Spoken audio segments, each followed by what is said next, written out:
Shalom, selamat malam sahabat terkasih. Kiranya kasih dan perlindungan Tuhan Yesus Kristus akan tetap ada bagi kita. Puji Tuhan, karena perkenanan Tuhan, malam ini kita bisa bersama merenungkan kebenaran firman Tuhan dalam renungan malam Rema. Untuk itu, sebelum masuk ke perenungan, marilah mohonkan tuntunan Tuhan lewat doa. Mari berdoa.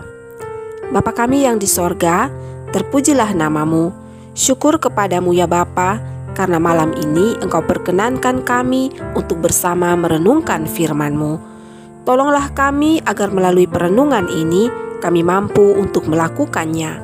Dalam nama Yesus Kristus kami berdoa. Amin. Sahabat Rema, bagian ayat firman Tuhan yang menjadi pedoman perenungan saat ini terbaca dari Injil Lukas pasal 12 ayatnya yang ke-34 yang berbunyi demikian. Karena di mana hartamu berada, di situ juga hatimu berada. Sahabat, pada era gadget seperti saat ini, istilah nomofobia bukanlah sebuah istilah yang asing atau baru, karena nomofobia sendiri sangat berkaitan erat dengan gadget. Nomofobia merupakan singkatan dari no mobile phone phobia, adalah ketakutan yang timbul pada saat seseorang tidak dekat dengan telepon genggamnya. Orang dengan fobia ini selalu mementingkan telepon genggamnya dan tidak bisa lepas. Kemana-mana benda ini selalu dibawa dan sesering mungkin dibuka meskipun tak ada pesan masuk. Selain dari ciri tadi, ada juga ciri lain yang sudah menjadi suatu kecemasan bagi orang yang nomofobia, antara lain cemas apabila kehilangan jaringan internet, cemas apabila kehabisan baterai atau kehabisan kuota. Salah satu surat kabar Amerika Serikat, Chicago Tribune, pernah mengadakan survei mengenai nomofobia ini, dan hasilnya lebih dari 40% responden menyatakan bahwa lebih baik mereka tidak menggosok gigi selama seminggu daripada pergi tanpa telepon genggam. Hal ini menunjukkan bahwa begitu pentingnya peranan telepon genggam dalam menjalani aktivitas hidup. Bahkan ada sebuah berita yang menceritakan bahwa seorang anak ingin menjadi telepon genggam ibunya karena ibunya lebih sering tersenyum dan berkomunikasi dengan telepon genggam dibanding dirinya. Sahabat Rema, memang banyak kemudahan dan kebaikan yang dapat dinikmati dengan adanya teknologi yang salah satunya adalah telepon genggam.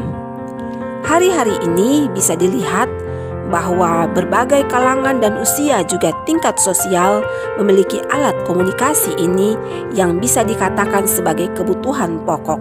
Dalam waktu singkat, alat ini telah menarik perhatian karena berdampak besar bagi kehidupan serta sanggup untuk menyita waktu seseorang lebih banyak. Sahabat, bagian ayat firman Tuhan saat ini mengajak kita untuk memeriksa hati. Apakah yang lebih memikat kita? Masihkah kita mencari kerajaannya hingga pikiran, perasaan, dan kehendak kita terarah untuk menyukakan hatinya? Tidak dapat dipungkiri bahwa saat ini telepon genggam memegang peranan penting dalam kehidupan. Disinilah kita perlu untuk mawas diri. Jangan sampai hati dan pikiran kita terpikat dan tertawan olehnya. Tidak ada salahnya kita menggunakan telepon genggam jika digunakan untuk hal-hal baik dan positif, bahkan yang berimbas kepada kehidupan kekal di sorga. Kehadiran telepon genggam seharusnya membuat kita untuk semakin bijak dalam mengelola kehidupan, karena syaratnya informasi yang diterima dengan telepon genggam, kita bisa mendapatkan segala informasi yang kita butuhkan. Tetapi, telepon genggam bukan segala-galanya. Jangan biarkan hati dan hidup kita diperbudak dengan telepon genggam, apalagi sampai menggantikan posisi Tuhan sang pemilik hidup kita dengan benda itu. Justru yang harus kita lakukan adalah menjadi saksi Tuhan, menyaksikan segala kebaikan dan kemurahan Tuhan dalam hidup ini melalui benda telepon genggam.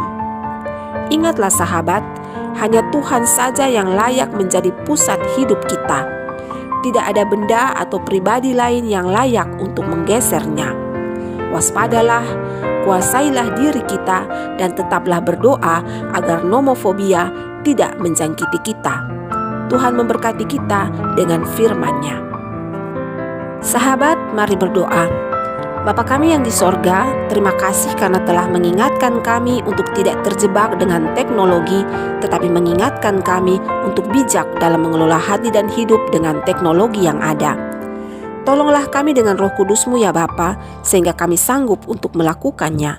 Dalam nama Yesus Kristus kami berdoa. Amin.